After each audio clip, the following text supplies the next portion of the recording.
অনেক কাকুতি মিনতি করতাম যে হেলমেটটা দিয়েন না, বলতাম, অনুরোধ করতাম, জ্যাকেট পরে জাতির সামনে আমাদেরকে এভাবে অপমান করার চেষ্টা করেন না। আরে এমনও দৃশ্য দেখেছি, আমরা কোর্টের গারদে 15 জন 20 জন বন্দী আছে, সকলের জন্য খাবার আসতেছে, ওই সমস্ত বন্দীরা আমাকে একটু আপ্যায়ন করতে চায়, পুলিশরা বলতে যে সবাই রে খাওয়ান, কিন্তু হুজুরদের খাবার দিতে পারবেন না। কেন? সিসিটিভিতে দেখতেছে, যদি ওনাকে কেউ খাবার দিচ্ছেন দেখা যায় আমাদের একটারও চাকরি থাকবে না। আমাদেরকে কোর্টে যখন তুলতো, আমাকে কোর্টে তুলবার সময় আমাদের চরম আপত্তির মুখেও একটা হেলমেট পরাতো, বুলেট প্রুফ জ্যাকেট পরাতো, আর এইভাবে জ্যাকেট পরায়, হেলমেট পরায়, হাতের মধ্যে হ্যান্ডকাপ লাগায় মিডিয়ার সামনে আমাদেরকে তুলে ধরতো। অনেক কাকুতি মিনতি করতাম যে হেলমেটটা দিয়েন না, বলতাম, অনুরোধ করতাম, জ্যাকেট পরে জাতির সামনে আমাদেরকে এভাবে অপমান করার চেষ্টা করেন না। পুলিশরা অনেক সময় চোখের পানি ছেড়ে দিয়ে বলতো যে হুজুর কিছুই করার নাই, উপরের অর্ডার, উপরের অর্ডার। আরে এমনও দৃশ্য দেখেছি, আমরা কোর্টের গারদে 15 জন 20 জন বন্দী আছে, সকলের জন্য খাবার আসতেছে, ওই সমস্ত বন্দীরা আমাকে একটু আপ্যায়ন করতে চায়, পুলিশরা বলতো যে সবাই রে খাওয়ান, কিন্তু হুজুরদের খাবার দিতে পারবেন না। কেন? সিসিটিভিতে দেখতেছে, যদি ওনাকে কেউ খাবার দিচ্ছেন দেখা যায় আমাদের একটারও চাকরি থাকবে না। এইভাবে দিনের পর দিন, এইভাবে 3টা বছর এক একটা করে দিন কেটেছে, এক একটা দিন মনে হয়েছিল হাসরের মাঠের দিনের মতো। আমরা এগুলো সহ্য করেছি, আলহামদুলিল্লাহ, আলহামদুলিল্লাহ সহ্য করেছি। এর বিনিময়ে এই দিয়েছেন আল্লাহ পাক, 2024 সালের 5ই আগস্ট দুপুর বেলায় আমাদেরকে কোথাও মাহফিল করতে হয় নাই, কোথাও মঞ্চ করতে হয় নাই, কোথাও সমাবেশ করে মূর্তির বিরুদ্ধে আমাদেরকে কোনো কথা বলতে হয় নাই। আমাদের সেই 4 বছর আগের কথাগুলো আল্লাহ পাক টেকনাফ থেকে তেতুলিয়া প্রত্যেকটা ইমানদারের হৃদয়ের মধ্যে ঝংকার তুলে দিয়েছেন।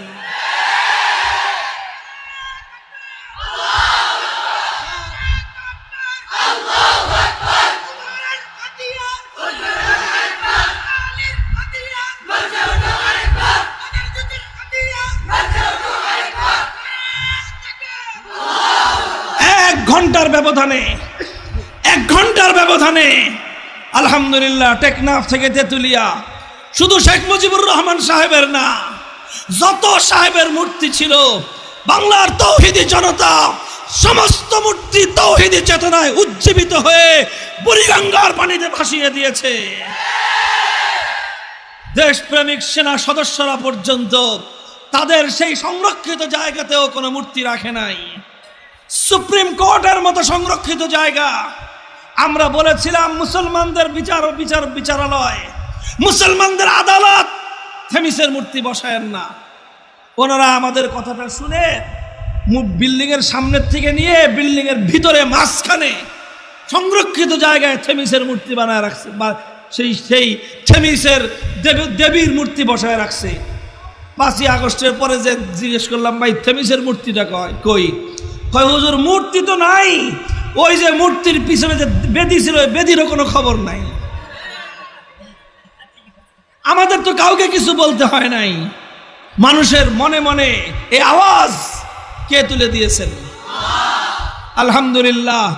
হে মুসলমান, তুমি তাওহীদের আওয়াজ দাও, তুমি তাওহীদের আজান দিয়ে যাও। মুয়াজ্জিনের কাজ হলো আজান দিয়ে দেওয়া, মুসল্লিদেরকে ঘর থেকে ধরে আনা মুয়াজ্জিনের কাজ নয়।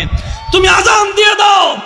আল্লাহ বলেছিলেন আমাদের পিতা ইব্রাহিম আলাইহিস সালামকে, ওয়াজ্জিন ফিন নাস বিল হজ ইয়াতুকা রিজালান ওয়া আলা কুল্লি দামিরিন ইয়াতিনা মিন কুল্লি ফাজ্জিন আমিক।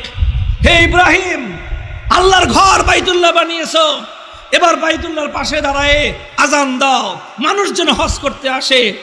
ইব্রাহিম আলাইহিস সালাম বলেছিলেন, মানুষ নাই, জন নাই, কেউ নাই, এই জনমানব শূন্য পাহাড়ি প্রান্তরে আল্লাহ আমার আজান কে শুনবে? আল্লাহ বলেছিলেন, ইব্রাহিম তুমি আজান দাও, কিয়ামত পর্যন্ত তোমার এই আজান পৃথিবীর প্রতিটা মানুষের কর্ণকুহরে পৌঁছে দেওয়া আমি আল্লাহর জিম্মাদারি। বলেন, প্রতি বছর লক্ষ লক্ষ মানুষ ইব্রাহিম আলাইহিস সালামের আজানে জবাব দিয়ে বাইতুল্লাহ যায় কি যায় না? কিয়ামত পর্যন্ত যাবে কি যাবে না? ভিসা পায় না মানুষ, লাইন ধরে মানুষ যেতে পারে না, লক্ষ লক্ষ কোটি কোটি মানুষ ইব্রাহিম আলাইহিস সালামের ডাকে সাড়া দেওয়ার জন্য পাগলের মতো প্রস্তুত হয়ে আছে। ইব্রাহিম আলাইহিস সালাম চিন্তা করেছিলেন, আমি আজান দিলে শুনবে কে?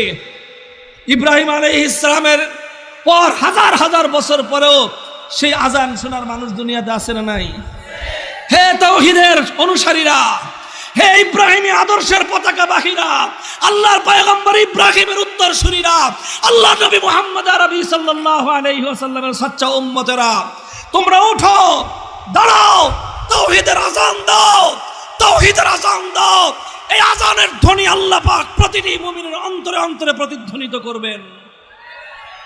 আমাদের দুর্বল কণ্ঠের 2020 সালের আজান 2024 সালের 5ই আগস্ট এভাবেই প্রতিধ্বনিত হয়ে গোটা বাংলাদেশকে মূর্তি থেকে পবিত্র করে দিয়েছে। ভবিষ্যতে যারা জুলুম করবেন ইতিহাসগুলো পড়ে নেবেন, ভবিষ্যতে ইতিহাসগুলো পড়ে নেবেন। ওলামায়ে কেরামকেও বলবো, ইনশাআল্লাহ সুম্মা ইনশাআল্লাহ মাথায় পাগড়ি বাঁধেন, আল্লাহর দিনের জন্য নিজেদেরকে একটু পেশ করেন। আল্লাহ তো আমাদের কাছ থেকে ইমাম আবু হানিফার মতো এত কঠিন পরীক্ষা নেবেন না। আল্লাহ আমাদের কাছ থেকে ইমাম মালিক আর ইমাম আহমদের মতো এত কঠিন পরীক্ষা নেবেন না। আমরা দুর্বল, আমরা একটু কদম উঠাই, একটু সাহস করি, আল্লাহ পাক ইনশাআল্লাহ সাহায্য করবেন এবং হকেরই বিজয় হবে ইনশাআল্লাহ। কথা বলেন ঠিক না বেঠিক? মুহতারাম হাজিরিন, ইনশাআল্লাহ এভাবে আল্লাহর দিনের জন্য প্রস্তুত আছি তো? প্রস্তুত আছেন তো? 5ই আগস্টের বিপ্লব মনে রাখবেন, এটাকে যে যেইভাবে ব্যাখ্যা করুক না কেন, এটাকে যে যেভাবে বিশ্লেষণ করুক না কেন, 5ই আগস্টের যে অভ্যুত্থান, এর যে বিপ্লব, এই বিপ্লবের যেই দৃশ্য সারা দুনিয়া দেখেছে, একটা দৃশ্যই দেখার মতো হয়েছে, সেই দৃশ্যটা হলো মূর্তির অপসারণ। কাজেই 5ই বিপ্লবের আইকনিক যে সিম্বল, 5ই আগস্ট বিপ্লবের আইকনিক সিম্বল হলো মূর্তির বিরুদ্ধাচরণ। এদেশের মানুষ মূর্তিকে বরদাস্ত করে না। হিন্দুরা তাদের মন্দিরে মূর্তি রাখবে, সেটা তাদের ধর্মীয় ব্যাপার, ওটা নিয়ে আমাদের আপত্তি নাই। কিন্তু মুসলিম জনপদে রাষ্ট্রীয় ব্যয়ে রাষ্ট্রীয়ভাবে কোনো মূর্তি বানানো যাবে না। যদি আবার কেউ অপকর্ম করে, আবার শাহজালালের উত্তরসূরিরা আবার গৌর গোবিন্দের বিরুদ্ধে মাঠে নামবে ইনশাআল্লাহ। হ্যাঁ, প্রস্তুত আছেন তো? পাহারাদারি করবেন, পাহারাদারি। আমি একটা কথা আমি এই গ্রেফতারের আগেও বলতাম, এখনো বলি, এই দেশে আমরা ভাড়াটিয়া হিসেবে থাকবো না। এটা খরিদা সূত্রে জমিনের মালিক আমরা। টাকা দিয়ে কিনি নাই, বুকের রক্ত দিয়ে কিনেছি। 200 বছর পর্যন্ত ইংরেজদের বিরুদ্ধে লড়াই করেছে আমাদের পূর্বপুরুষরা, স্বাধীনতার সংগ্রাম করেছে আমাদের পূর্বপুরুষরা।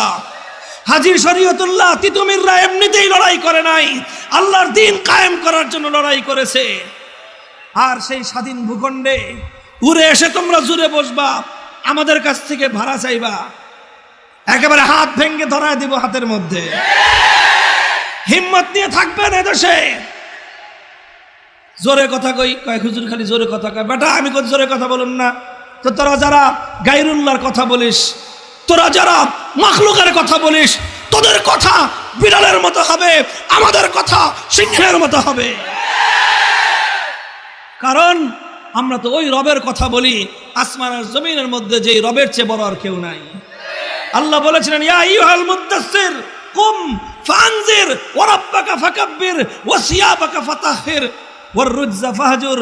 আমার নবী কম্বল গায়ে দিয়ে ঘুমায় আছে, আল্লাহ ডাক দেন, হুজুর উঠেন উঠেন, আরে কম্বল ফালান, আপনার রবের বড়ত্বের কথা ঘোষণা দেন, চাদর ফালায় দেন, এই জমিনে যত মূর্তি আছে সমস্ত মূর্তির হাত থেকে আমার জমিনকে মুক্ত করেন।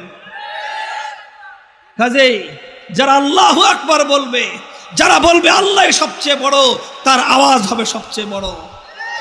আর যারা আল্লাহর আইনের বিরুদ্ধে কথা বলবে, যারা আল্লাহর দ্বীনের বিরুদ্ধে কথা বলবে, বড় কণ্ঠে কথা বলতে দেখলেই ওর কণ্ঠ চাইপে ধরবে।